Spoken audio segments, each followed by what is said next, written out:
Olá, sejam bem-vindos ao Tejam Podcast Judiciário Amazonense ao seu alcance.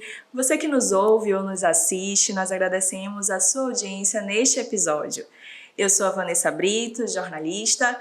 Ao meu lado, na bancada desta edição, eu tenho também a colega e jornalista Terezinha Torres. Tudo bem, Terezinha? Tudo jóia, Vanessa. Ambas fazemos parte da equipe de assessoria de comunicação do Tribunal de Justiça do Amazonas. E nós vamos receber hoje o ministro do Superior Tribunal de Justiça, Mauro Campbell Marques, que veio a Manaus para o lançamento do livro Direito Federal Brasileiro, evento organizado pela Escola Superior da Magistratura do Amazonas. Ministro, nós vamos ler aqui um breve resumo do seu currículo, que nós preparamos aqui para este nosso episódio. Mauro Campbell Marques é amazonense, nascido em Manaus. Graduou-se em 1985 em Ciências Jurídicas pelo Centro Universitário Metodista Bennett, no Rio de Janeiro, onde chegou a exercer por um curto período a advocacia privada. De volta à terra natal, ocupou os cargos de assessor jurídico da Companhia Energética do Amazonas e de conselheiro do Tribunal de Contas dos municípios amazonenses.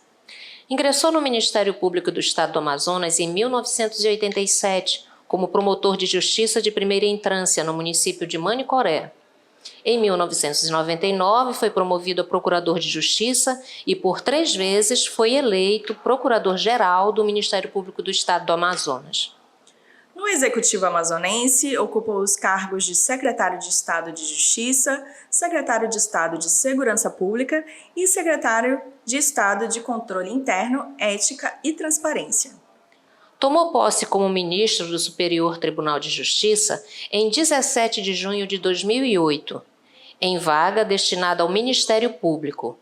Integra atualmente a Corte Especial do STJ e é membro da primeira sessão e da segunda turma daquela corte, presidindo atualmente a segunda turma. Após tornar-se membro do STJ, já exerceu os cargos de Corregedor-Geral da Justiça Federal, Ministro efetivo do Tribunal Superior Eleitoral e Corregedor-Geral da Justiça Eleitoral Brasileira. Atualmente é diretor da Escola Nacional de Formação e Aperfeiçoamento dos Magistrados, a Infam. Ministro, seja bem-vindo e, em nome de toda a nossa equipe, agradeço por ter aceitado o convite para participar do Tejam Podcast. Muito obrigado, honra toda minha, é uma satisfação imensa estar aqui com vocês, agradecer ao Afonso, a você, Vanessa, a Terezinha, toda a equipe que nos apoia aqui nesse podcast. Espero corresponder à altura do que a sociedade amazonense brasileira querem ouvir de um magistrado de uma corte superior. Muito bem, ministro. Então, nós vamos começar a nossa entrevista com algumas perguntas. Ministro Mauro Campbell, o senhor veio a Manaus para, entre outros compromissos, participar do lançamento do livro Direito Federal Brasileiro. O livro homenageia o senhor e os ministros Og Fernandes e Luiz Felipe Salomão pelos 15 anos de jurisdição no STJ. Como o senhor pessoalmente recebeu essa homenagem? Olha, com muita emoção, muito júbilo e, sobretudo, com muita responsabilidade. São 15 anos em que Suas Excelências, os senhores ministros Og Fernandes, que antes de chegar ao STJ, naquele dia 17 de junho, até então presidia o Tribunal de Justiça do Estado de Pernambuco. Sua Excelência, o ministro Luiz Felipe Salomão, que até 17 de junho era um desembargador do Tribunal de Justiça do Estado do Rio de Janeiro, portanto um nordestino, um magistrado do Sudeste, e, pela vez primeira na história da República, um integrante do tribunal vindo do norte do país, após atuar durante 21 anos no Ministério Público do meu estado. E aí, o doutor André Azevedo Machado e o doutor Fabiano Tessolin, o André, meu chefe de gabinete há 15 anos, e o Fabiano Tessolin, assessor do meu gabinete há 13 anos. Atualmente, o Fabiano é o secretário executivo da Escola Nacional de Formação e Aperfeiçoamento de Magistrados, ministro Saúde Figueiredo Teixeira, que eu sou diretor. Eu levei o Fabiano para lá para me auxiliar lá na escola, da Infam. E eles dois tiveram a ideia de consultar a nós 3 ministros se autorizávamos eles organizarem e coordenarem uma obra em nossa homenagem, convidando grandes juristas nacionais, operadores do direito, ministros do Supremo Tribunal Federal, ministros, vários ministros também do Superior Tribunal de Justiça, desembargadores, professores, doutores e professoras, doutoras, de todas as renomadas universidades brasileiras. Foi uma grata surpresa porque nós não sabíamos quem eram os juristas, quem eram aqueles que haviam se predispostos a escrever em nossa homenagem. E foi uma surpresa muito bonita, muito prazerosa, realmente, nos depararmos na festividade dos nossos 15 anos de STJ com uma obra que debate temas diversificados, mas de alta qualificação para os operadores do direito, sobretudo, mas para a sociedade de uma forma geral, em que, embora haja um conteúdo muito denso, técnico na obra, há também artigos lá que a sociedade poderá facilmente compreender o desiderato a que se pretende alcançar. Ministro, como o senhor bem pontuou, é uma obra robusta, né? São 50 artigos, são 65 juristas, né? Alguns deles em atividade no STF, no STJ, e grandes nomes, né? do meio jurídico nacional. Sim. Eu queria que o senhor falasse um pouquinho mais sobre o conteúdo, o que a sociedade, né, não apenas os operadores do direito, mas o que a sociedade pode encontrar em termos de conteúdo nesse livro. Perfeito. Um dos temas que os leitores vão se deparar muito comumente nessa obra diz respeito à relevância da questão federal. É um dos temas mais importantes da atualidade no meio jurídico. Sendo bem didático, nós temos um sistema judiciário nacional hierarquizado nos seus diversos graus. Mas a sociedade brasileira, e sobretudo com o déficit social que o Brasil ainda detém, a sociedade não conseguiu ainda assimilar que o judiciário, a justiça brasileira, ela tem uma justiça ordinária, que é onde nós devemos ter a solução dos conflitos. E aonde é que termina essa justiça brasileira? Por exemplo, aqui no Tribunal de Justiça do meu estado do Amazonas. Então, um juiz aprecia e instrui o processo, uma ação qualquer, cabe recurso ao Tribunal de Justiça, e o certo é que se encerre tudo aqui no Tribunal de Justiça. Esse é o sistema brasileiro. E aí vem a instância extraordinária, né? Que até 88 só existia uma, que era o Supremo Tribunal Federal. E aí, tal qual a costela de Adão, tiraram uma costela do Supremo e criaram o Superior Tribunal de Justiça e extinguiram o Tribunal Federal de Recursos, que existia até então, e esses ministros foram levados para o STJ, eram 26, e acrescidos até 33, para quê? O Federal de Recursos tratava de apelação, ele era o Tribunal de Segunda Instância da Justiça Federal. E criaram-se pela Constituição, ela criou 5 tribunais federais de recursos federais. Primeira, segunda, terceira, quarta e quinta região, agora tem uma 6ª região, que é Minas Gerais, que é recente.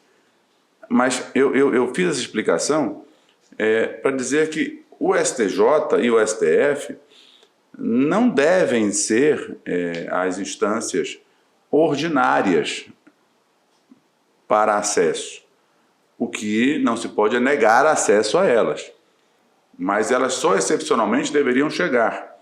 Então, também não estou dizendo que tanto o Supremo Tribunal Federal quanto o Superior Tribunal de Justiça não tenham sido concebidos para receberem milhares de processos. Não, não. Eles foram concebidos para receberem milhares de processos. Agora, é saber que categoria de processo ele deve receber. E aí vem um tema que vocês vão encontrar em alguns artigos da obra, que é a questão da relevância federal. É saber o direito federal que se debate naquele processo tem uma relevância tamanha capaz de influenciar do Rio Grande do Sul a Roraima? Sim ou não? Para só depois nós do STJ nos debruçarmos e julgarmos o recurso. Isso fará com que a gente consiga qualificar melhor os julgados e reordenar o sistema para fazer com que o juiz, lá em primeiro grau, ele obedeça disciplinadamente o que a instância extraordinária fixou como tese. E aí você não cria falsas expectativas. O que quer dizer isso?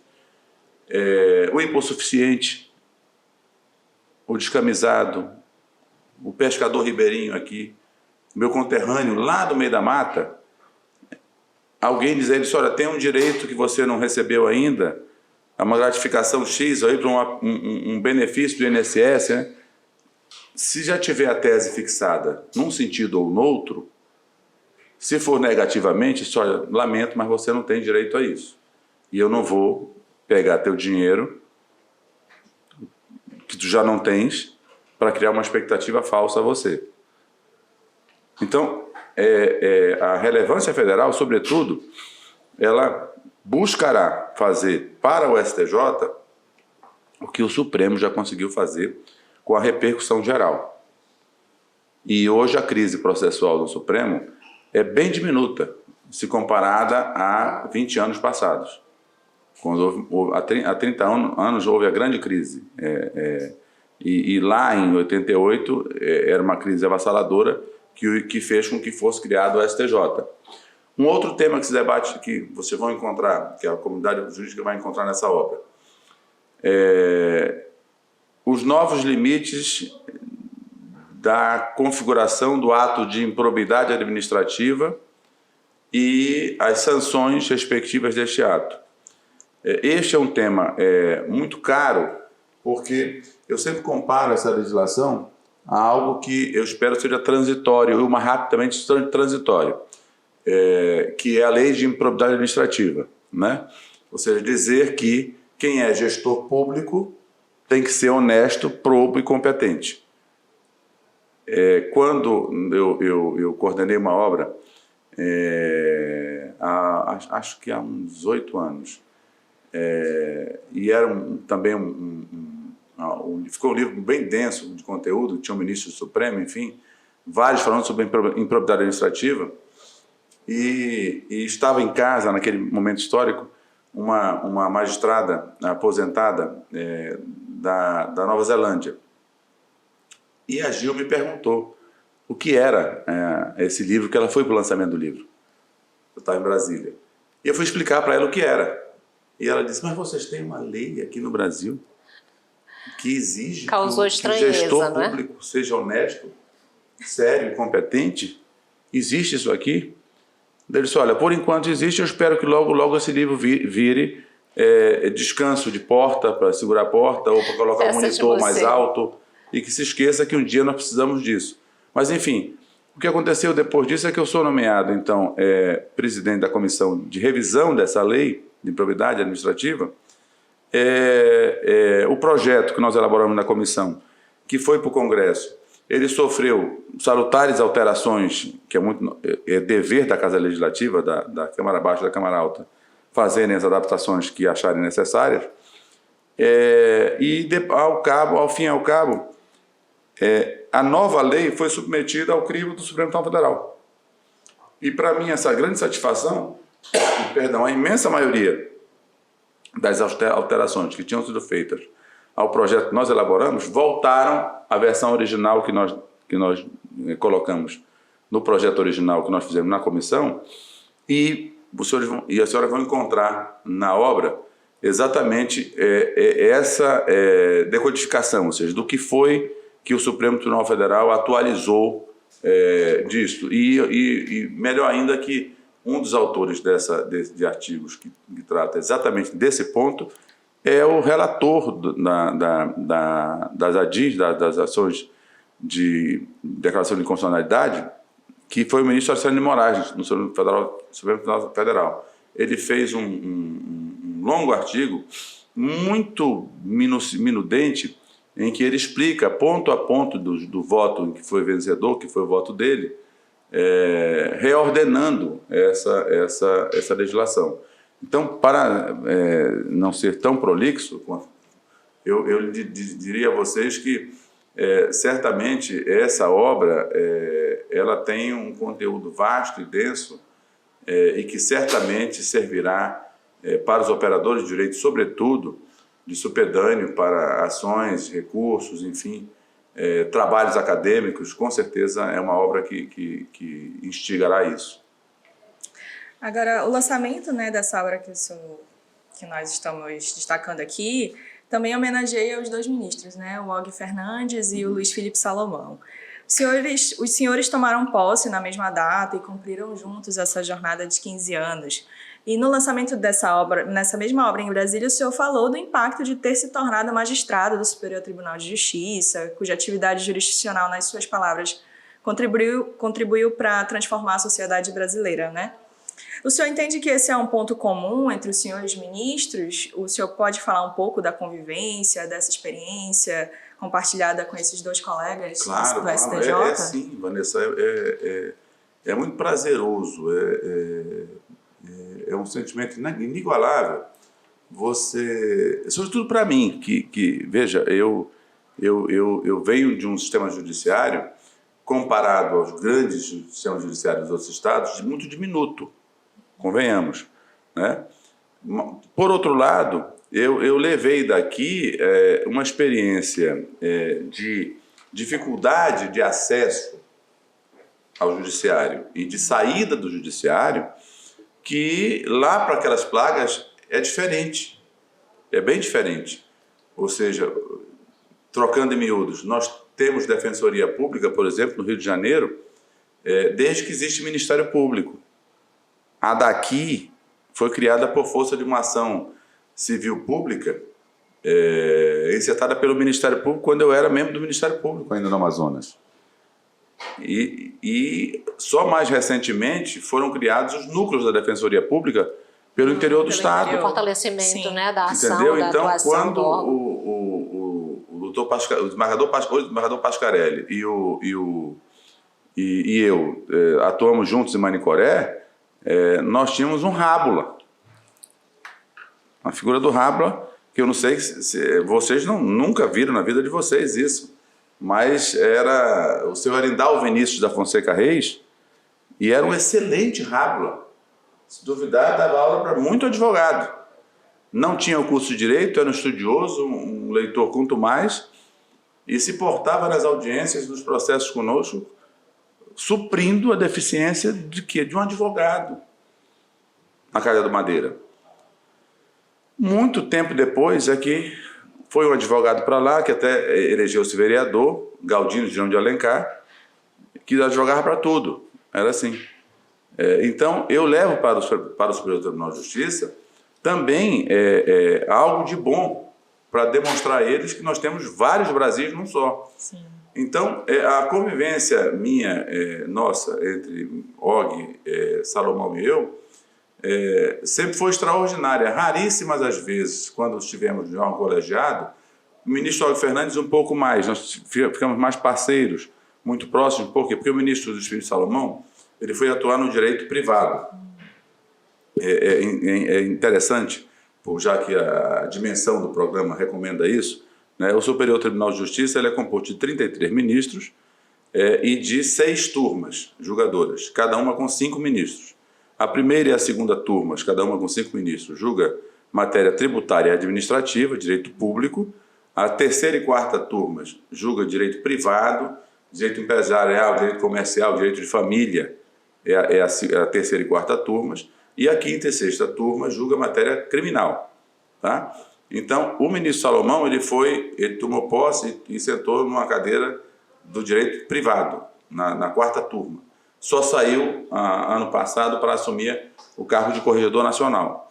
O ministro Og Fernandes, por sua vez, tomou inicialmente assento na turma criminal, na sexta turma, na criminal, mas logo em seguida ele pediu remoção para a turma em que eu tomei posse há 15 anos e lá estou até hoje, que é a segunda turma.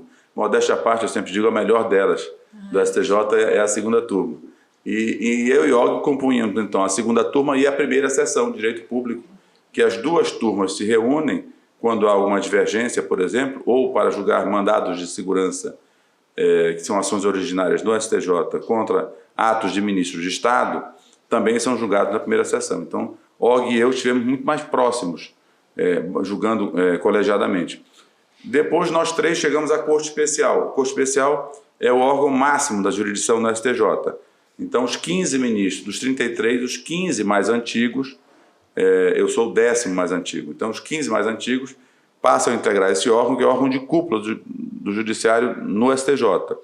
E aí, eu, Salomão e Og também, inclusive, votamos nessa ordem, Og, Salomão e eu. É assim, o tempo todo. E também tivemos não só uma convivência pessoal extraordinária, mas uma convivência jurisdicional muito proveitosa, porque foram raras as vezes em que nós tivemos alguma divergência, muito pontuais, muito cavalheirescamente divergimos um do outro. Vamos ter uma sessão administrativa às 9 da manhã, em que o tribunal vai deflagrar o processo de recomposição dele. Nós temos 3 cadeiras vagas no STJ, 2 de desembargadores estaduais e uma de advogado. Então, o STJ vai se reunir na quarta-feira, às 9 da manhã, para votar 2 listas. Uma quádrupla, que vão entrar 4 desembargadores, para saírem 2 ministros dessa lista quádrupla, e uma tríplice, em que vamos colocar 3 advogados, para que de lá saia um ministro. Então, 3 ministros novos tomarão posse ainda este ano no STJ, no próximo mês, quem sabe, tão logo, porque essa lista é votada quarta-feira e em seguida segue para o Presidente da República. Mas, repito, a missão que nós desenvolvemos no Superior Tribunal de Justiça, que é uniformizar, ou seja, dar uma linguagem decisória do norte ao sul do país, do nordeste ao centro-oeste, passando pelo Distrito Federal, em que o cidadão brasileiro tenha a resposta do direito igualitariamente. E não por um shopping em que você, se cair com o juiz Francisco, eu vou ter uma decisão assim, se cair com o juiz Raimundo, eu vou ter uma decisão assado. Não. O STJ existe exatamente para evitar isto. Tanto que, no dia a dia dos operadores de direito, há quem diga, inclusive, que ele não é um Superior Tribunal de Justiça, ele é um Superior Tribunal de precedentes. Ele fixa precedentes para todo o judiciário. Por quê? Porque, muitas das vezes, nós nos deparamos com situações em que nós verificamos que não é a melhor justiça, mas voltamos ao início da nossa entrevista aqui. A justiça é ordinária, né? Ela tem que terminar pelas mãos dos desembargadores dos estados. Então, lá no STJ, eu não posso abrir o processo para ver as provas do processo, para ler os fatos do processo. Eu não posso fazer isso. Quem tem que fazer isso é a justiça ordinária. Então, quando eu não posso fazer isso, nem sempre você consegue dar uma resposta ao jurisdicionado que ele imaginava que fosse a melhor delas. Mas é aquilo que o sistema permite. E não é uma situação de um erro no sistema brasileiro. É uma situação de alguém tem que dar a última palavra. Se certa ou errada, não se sabe. Mas alguém no sistema judiciário tem que errar ou acertar por último. Em algum momento o processo precisa... Em vários momentos é o STJ, em outros, mais raros, é o Supremo Tribunal Federal. Ministro, falando um pouco ainda daquele junho de 2008, quando os senhores tomaram posse, né? Naquele momento, como o senhor já pontuou, estavam ali representadas 3 regiões do país, né? O Sudeste, o Nordeste, o Norte, em especial, no seu caso, a Amazônia. Sim. Não é? Nesses 15 anos, olhando assim em retrospecto, o senhor já deve ter analisado milhares de processos. Em alguns deles, ou em algum dele em especial, o fato de o senhor ser um amazônida lhe fez sentir, nesse aqui, eu tenho um preparo maior para julgar? Ou para decidir? Com certeza, sem falsa modéstia, não, mas em mais de uma centena deles, com certeza, eu me regozijei muito. Em matéria ambiental, sobretudo, porque porque muitos falam sobre a Amazônia e Amazonas e nunca puseram os pés aqui, nunca passaram uma noite no interior do meu estado, nunca vivenciaram as dificuldades do meu conterrâneo do interior.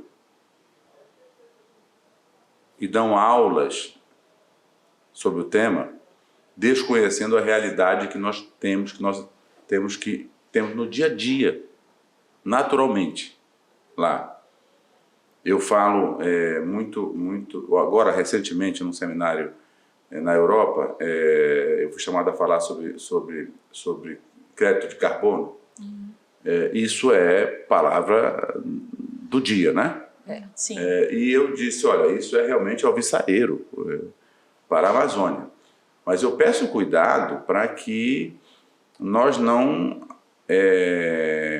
recrudesçamos ainda mais a concentração de renda nas mãos de poucos. Porque imaginem, nós somos daqui, né? Todos nós sabemos que quilômetros e quilômetros de floresta, às vezes, tem um único dono, né? E a população na cidade passando dificuldade de toda a ordem, né? Se aquele dono daqueles quilômetros e quilômetros, ou hectares e mais hectares de floresta, passa a ganhar por manter a floresta intacta, coisa que ele já faz hoje. Sim. Porque o Amazonas, sob esse aspecto, é exemplo para o mundo, ao contrário dos nossos estados que nos cercam, né? Se para fazer o que ele já faz hoje, ele vai ganhar mais dinheiro, mais recursos, e a população que estiver ao redor vai continuar passando fome e dificuldade, eu tenho que fazer um reequilíbrio desse cálculo, para saber que um percentual disso, necessariamente, este homem terá que aplicar socialmente na comunidade em que ele vive. Isso é inexorável. Então, todas as vezes, na primeira sessão de Direito Público, em que nós julgamos mandados de segurança, por exemplo, de demarcação de terras indígenas, é um tema que, normalmente, na minha opinião, é muito chamada à colação para dar a experiência nossa. O Amazonas é o estado da federação que tem maior população indígena, né? Se duvidar do planeta. Sim.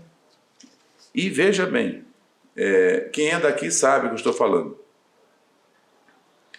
Ocultamente ou não, os conflitos indígenas que nós tivemos aqui, se comparados aos outros estados da federação, são em número muito menores.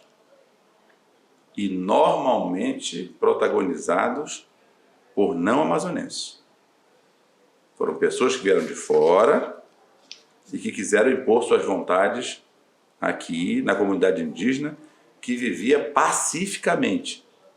Exemplo disso, visitem São Gabriel da Cachoeira, em que vocês vão encontrar lá mais de 2 dezenas de etnias que convivem pacificamente com a população. O prefeito de São Gabriel é um índio. É indígena, sim. É um índio. E nós não temos conflito lá. Ou seja, o conflito que houver é de fácil resolutividade. Então, esses temas seguramente são temas que um outro tema, também na área ambiental, as hidrelétricas. Sim. Na área da Amazônia,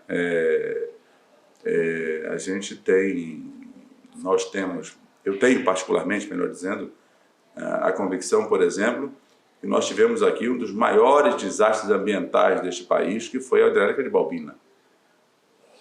Né? Projeto plotado num rio raso, que quando represado esse rio, melhor dizendo, ele inundou uma área extraordinária para gerar uma quantidade de energia que hoje, salvo engano, não corresponde a 10% ou 15% do que Manaus demanda. E para completar isto, houve 2 fatos absurdos, que foi deixar a floresta inundada e haver um desequilíbrio que matou uma quantidade imensa de peixes, com as árvores apodrecendo ali no lago.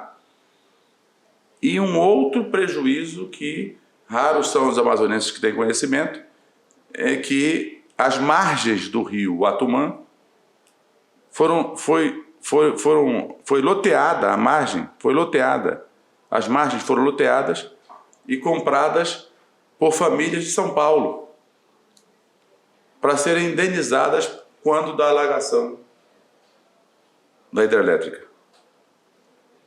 Uma ação que, pasmem, a União Federal saiu-se derrotada, com a singeleza de que essa área toda é uma área indígena. E eu não posso indenizar e nem vender uma área que é indígena para ninguém. Mas não é amazonense que iria receber esse dinheiro. Este processo foi um daqueles em que a minha opinião foi muito cara, muito ouvida, e eu tributo aqui uma homenagem a uma extraordinária magistrada desse Estado, que atua na Justiça Federal, a doutora Jaisa Pinto Frasche. A doutora Jaisa foi protagonista de uma decisão emblemática aqui, em que disse isso que eu acabei de dizer, ou seja, terra indígena, não pode indenizar nada, e torna sem efeito toda a execução de bilhões e bilhões de reais que sairiam dos cofres, dos nossos cofres, cidadãos brasileiros. Certeza. Ministro, agora falando ainda sobre o livro, né? 13 mulheres assinam os capítulos, né, do livro Direito Federal Brasileiro, como as ministras do STJ Maria Tereza de Assis Moura, Nancy Andrighi, Laurita Vaz, a Suzete Magalhães, Regina Helena Costa. Pontuamos essa característica do livro. Para falar um pouco da participação feminina também no judiciário. Aqui no Tribunal de Justiça, inclusive, nós temos, né, a presidente, a vice-presidente, desembargadora Nélia, a desembargadora Joana, né, atuando na corte. Nós temos também a ministra Rosa Weber à frente do STJ. Não, nós temos a ministra Rosa Weber à frente do STF e do CNJ. Sim. E aí eu gostaria de saber a sua opinião sobre como o senhor avalia esse movimento de assegurar a ampliação da participação feminina no judiciário. Sou um entusiasta disso. Penso que,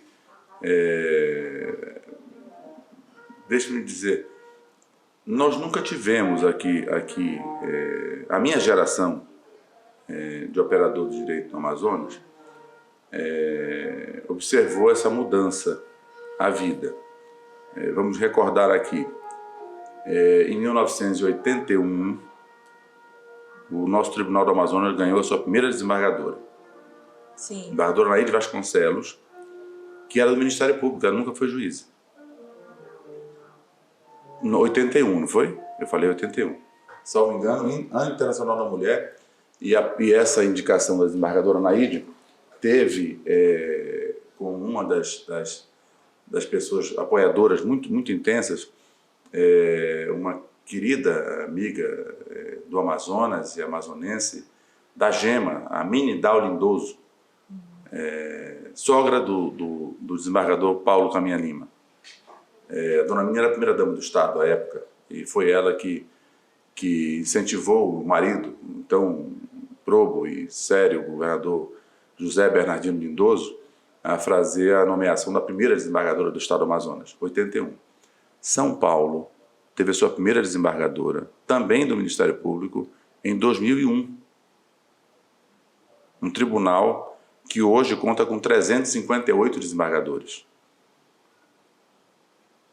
Pernambuco tinha 0 naquele momento de mulheres no Tribunal de Justiça, e hoje tem um dos 40 desembargadores do Tribunal de Justiça do Rio Grande do Sul, tem uma desembargadora. Então, isso demonstra que hoje, você olhar para o Tribunal Pleno do Amazonas e ver, salvo engano, 9 mulheres, não é isso? 9 mulheres no Tribunal de Justiça, isso, sem dúvida alguma, começa a nos dar a convicção absoluta de que nós saltamos essa página da história do Judiciário Nacional, em que, repito, logo em seguida, após a desembargadora Naide, a primeira desembargadora de carreira daqui é a desembargadora foi a desembargadora Marinilde Costeiro Mendonça Lima. Né? E a segunda foi a desembargadora Liana Belém Pereira Mendonça de Souza. A terceira foi a desembargadora Graça, Maria das Graças Pessoa Figueiredo. E isso, sem dúvida, no Ministério Público nós tínhamos uma situação mais consentânea. Nós sempre tivemos uma pleiade de mulheres no Ministério Público, desde que eu entrei, fiz concurso em 86, nós já tínhamos uma quantidade razoável de mulheres, e quando deixei a instituição, salvo engano, nós tínhamos 52% de mulheres no Ministério Público do Amazonas. Uma significativa representatividade, não é, ministro? Com certeza. E à frente do STJ tem agora a ministra Maria Tereza. É a segunda. Veja bem, o reflexo disso. Nós não tivemos ainda, à frente do STJ, que é um tribunal nacional, nós não tivemos ainda uma magistrada de carreira. Laurita Vaz era de onde eu vim, do Ministério Público, e a ministra Maria Tereza era da OAB. Lá é terço, não é quinto. Terço da OAB, e a ministra Laurita Vaz era do terço do Ministério Público. Então, nós nunca tivemos ainda uma magistrada de carreira presidindo o Superior Tribunal de Justiça. Ministro, desde setembro do ano passado, o senhor também dividiu o seu tempo aí da magistratura à frente da Escola Nacional, né, da Magistratura Brasileira. Quando o senhor tomou posse, naquela ocasião, o senhor falou sobre a missão de coordenar o desenvolvimento de políticas públicas educacionais que definem as diretrizes básicas para a formação e o aperfeiçoamento de magistrados e magistradas estaduais e federais em todo o país. Tem sido uma tarefa difícil, essa que o senhor vem desenvolvendo desde setembro do ano passado? Não tem sido uma tarefa difícil. Mercê de uma equipe de profissionais que a Infam possui, que já tinha essa visão e precisava apenas incrementar um pouco melhor a destinação disso, porque o que ocorre? Nós temos magistrados e magistradas no Brasil que desconhecem o que o Conselho Nacional de Justiça tem definido como política pública no âmbito do judiciário. Em pesquisa feita pelo próprio Conselho Nacional, 42% dos magistrados desconheciam as políticas que ele próprio, CNJ, colocava para a magistratura. Tá? Então, por isso eu ter dito que a primeira meta era fazer o óbvio. Ou seja, fazer com que o juiz, desde que ingressa na magistratura, ou aquele já que está no meio da carreira e quer se atualizar, ele se atualize diante das políticas públicas que o Conselho Nacional de Justiça já tem prontas e disponíveis. Daí porque a Infam passou a fazer cursos e seminários regulares dela, voltados exatamente para esse aperfeiçoamento dos magistrados, em que eles entendam, por exemplo, uma das demandas que mais nos sensibilizam é direito à saúde. Eu vou falar uma coisa muito óbvia aqui. O doente ou o familiar do doente, ele não quer saber se a doença é municipal, federal ou estadual. E nem o remédio. De onde vem? Ele quer o remédio, e quer o tratamento, e ele quer curar o seu ente querido ou ele próprio incontinentemente. E se ele buscou o judiciário, foi porque as portas, vou partir da regra normal, as portas foram fechadas. E ele viu na iminência de perder o ente querido por uma inação do Estado. Estado com E maiúsculo, município, Estado ou União. Correto? O CNJ já possui um banco de dados e de peritos e expertos na matéria que podem auxiliar o juiz daqui de Manaus ou de Carauari para ele entender que aquele remédio de R$1 milhão tem o mesmo princípio ativo deste remédio de R$100. O que está ocorrendo é que a parte quer o remédio top de linha mais famoso, mas ele pode alcançar o mesmo objetivo com um remédio, eu vou espiar aqui, genérico, mas que o princípio ativo vai ser suficiente para curar o doente. O CNJ já tem um banco de dados pronto e acabado e disponível para as pessoas. E muitos magistrados desconheciam isso. O trabalho nosso na Escola Nacional, hoje, daí porque eu sempre faço questão do primeiro módulo do curso de formação de juízes, já dizer, o juiz recém-ingresso na carreira, foi nomeado, ele vai para a Infam, a turma vai para a Infam, de todos os estados da federação. Não acontecia isso antes. Então, o diretor-geral da Infam vai dar aula para eles. E é um colóquio, é uma conversa que eu tenho com eles. Da experiência que eu falo para eles, que eu tive aqui, em Manicoré, na Casa do Madeira, a experiência que eu tenho no Superior Tribunal de Justiça, incentivando-os com atos muito simples.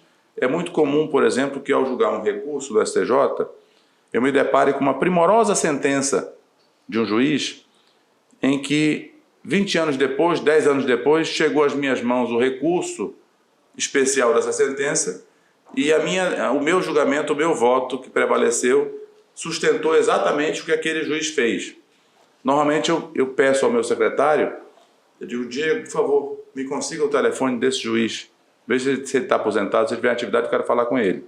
E eu ligo para o juiz e digo, doutor, olha, prazer, é o ministro Mauro. Normalmente tem aquele vácuo, né, da descrença de achar que sou eu mesmo, mas depois de uma boa conversa ele acredita e eu digo, olha, eu estou ligando para lhe parabenizar porque aquela brilhante sentença que o senhor deu, eu acabei de confirmá-la aqui no Superior Tribunal de Justiça. Foi uma experiência que eu não tive, mas é para incentivar diante do déficit que existe hoje na magistratura e no Ministério Público brasileiro, de membros. Nós temos esse déficit. Não obstante, eu entenda que nós não precisamos quantificar muito mais a magistratura. Nós temos que qualificá-la um pouco mais e qualificar os meios. Sobretudo, nós estamos vivendo numa onda cibernética a permitir que nós tenhamos maior celeridade e confiança em dados de inteligência artificial. Eu vou espiar porque não é inteligência nem é artificial, porque é um computador que recebe os dados e produz para a gente, mas vamos repetir o jargão que se coloca pela humanidade afora. Então, com os dados da inteligência artificial, nós poderemos, sem dúvida alguma, ter condições de julgar cada vez melhor e mais qualitativamente. Eu só tenho um pensamento que ressalvo aqui, quanto a essa tentativa de criar juiz metaverso. Não. A sociedade brasileira não precisa ter dela retirada a prerrogativa de conhecer o seu juiz olhando nos olhos dele. Sobretudo a sociedade do interior do Amazonas, por exemplo, sim, que sabe muito bem e precisa acabar com o temor reverencial da autoridade do juiz e ter nele a garantia de esperança no dia de amanhã. Sim. Agora, ministro, nós estamos chegando ao fim do nosso episódio, mas a Terezinha tem uma última pergunta, né, Terezinha? Ministro. Sempre que a gente termina um podcast, a gente reserva um momento para que as pessoas que nos acompanham conheçam um pouco do lado pessoal do nosso entrevistado. E aí o senhor está, nesse momento, fazendo um retrospecto, né, desses 15 anos na Corte Superior. E eu lhe pergunto, olhando lá para trás, no começo ainda, no grupo escolar Barão do Rio Branco, depois no Colégio Dom Bosco de Manaus, conhecido Colégio Dom Bosco, que tantos juristas formou, não é? O senhor sabe disso. O senhor teve alguém que tenha estimulado, que tenha despertado no senhor a vontade de seguir a carreira jurídica, que se mostrou uma carreira, né, uma boa escolha, uma carreira vitoriosa? Sim, com certeza, com certeza. Vou segurar a emoção aqui um pouquinho, porque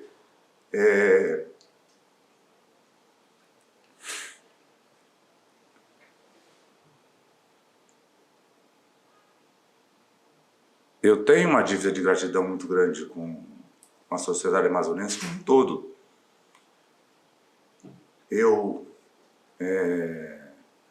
Você falou, Terezinha, em grupo escolar Barão do Rio Branco.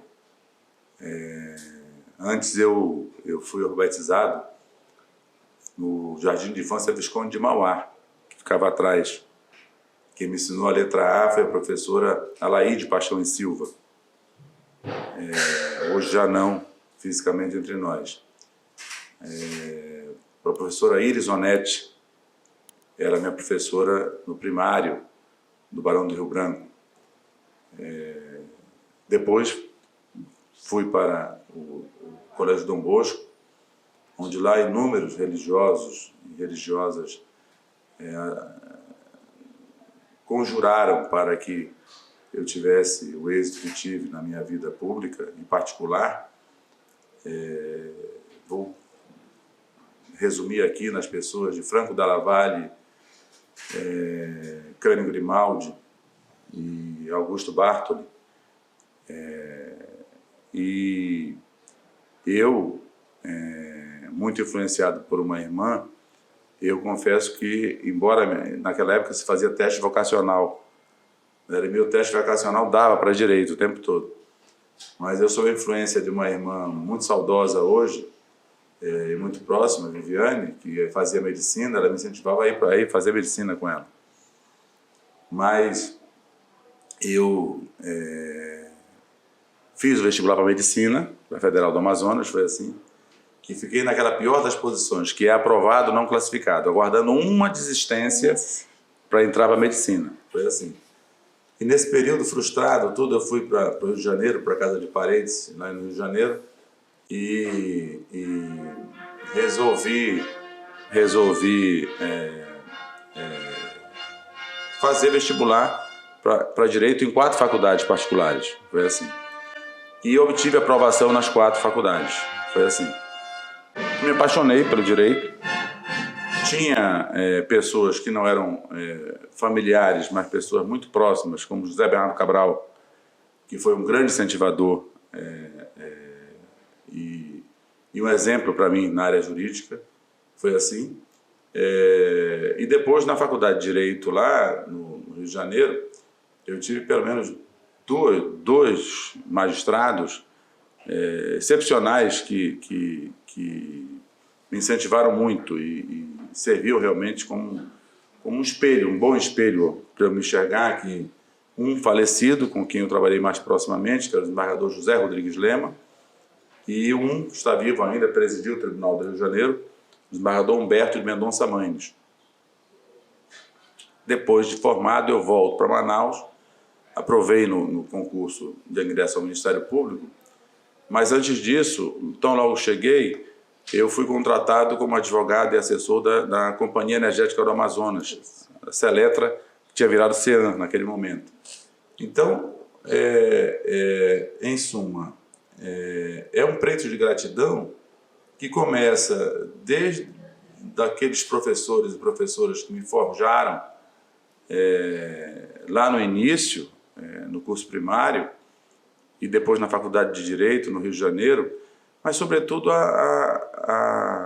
aqueles cidadãos que eu não sabia e nem sei o nome deles, mas aos quais eu servi e sirvo a minha vida desde os 21 anos, quando ingressei na Companhia Energética do Amazonas, andando pelo interior do estado para fazer com que não faltasse energia elétrica nos municípios. Eu era advogado da Companhia Energética, era assim. Fui interventor da Companhia Interfé, me lembro bem, em 1986, por um período lá. Então, depois promotor de justiça em Manicoré e respondia por Novo Aripuanã durante muito tempo, e nas férias do promotor José Roque Nunes Marques, do Humaitá, eu cobria as férias dele lá. Então, a minha gratidão é a todos os cidadãos e cidadãs amazonenses, primeiro, que forjaram esse ministro que existe hoje. Segundo, aos servidores públicos que me auxiliaram a vida inteira. Eu sou um homem realizado e me realizei em todos os cargos que exerci. Eu vou dizer algo que pode parecer muito forte aqui. Eu me realizei, inclusive, sendo secretário de Segurança do Amazonas. Porque tenho certeza absoluta que salvei muitas pessoas e salvei muitos jovens do tráfico e das drogas com o trabalho que desenvolvi. E ficava muito feliz em passar pelo IML naquela época e ver poucos cadáveres lá depois dos finais de semana, fruto de um trabalho que não era meu, eu apenas coordenava, mas era de mulheres e homens da segurança pública com quem trabalhei. Do mesmo modo nas penitenciárias do Estado. Enfim, servidores abnegadíssimos que estavam ao meu lado, compondo uma equipe. Servidores, classe de servidores que forma todo o santo dia no Superior Tribunal de Justiça um ministro que é o Mauro Campbell Marques. Eu tenho dois que são os coordenadores dessa obra, que são dois bons exemplos dos quadros de servidores, como servidores daqui desta casa, do Tribunal de Justiça do Estado do Amazonas, onde atuei aqui muitos anos, muitos e muitos anos, e sempre tive um tratamento muito querido, muito além daquele tratamento comum que vocês dispensam, vocês todas dispensam aqui a eles. Vocês sempre me trataram com um carinho, um respeito muito especial. Então, eu sou eternamente grato e devedor a todos vocês, servidores e servidoras do Amazonas, e hoje servidores federais no Superior Tribunal de Justiça, por terem ajudado a construir e construir todos os dias a figura de um julgador numa corte superior. Obrigada, ministro. Obrigada, ministro Mauro Campbell, pela sua entrevista e pelo seu tempo conosco. Muito obrigada, nós agradecemos. Muito obrigado, Vanessa. Obrigado, Terezinha. Obrigado a todos aqui. Nós que agradecemos e parabéns mais uma vez. Muito obrigado. Obrigado. E o Tejão Podcast vai chegando ao fim neste episódio, mas a temporada de 2023 continua. Acesse as nossas redes sociais e o portal do Tribunal de Justiça do Amazonas para saber mais sobre as ações e projetos do Judiciário Estadual. Todos os episódios do Tejão Podcast também estão disponíveis no nosso canal no YouTube, nas principais plataformas de streaming e também são exibidos na TV Encontro das Águas. Até o próximo episódio. Aguardo você!